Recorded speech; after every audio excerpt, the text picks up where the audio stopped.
Mayong adlaw sa tanan, ako di ay si Saint Angela Salinas, 24 years old, taga Burgos del Pilar, Cagayan de Oro City, taga Barangay 17.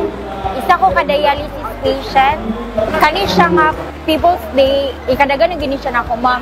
So nanagin ko sa mga, kumbaga, upat ka beses na ako nakabalik diri. O ang ako lang maistorya nga nabalik ini siya karon.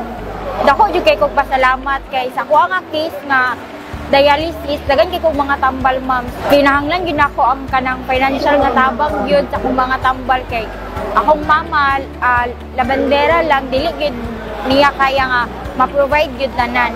So ang ako maistorya ni Mayor, unang-una pasalamat gyud kayo ko ka Mayor kay na nibalik na ni nga programa og naa siya programa nga inani og isa lang gyud ako maistorya sa imo Mayor. Dagan salamat og unta magpabilin ka namo nga Mayor sa karon nga umaabot nga eleksyon, no lang.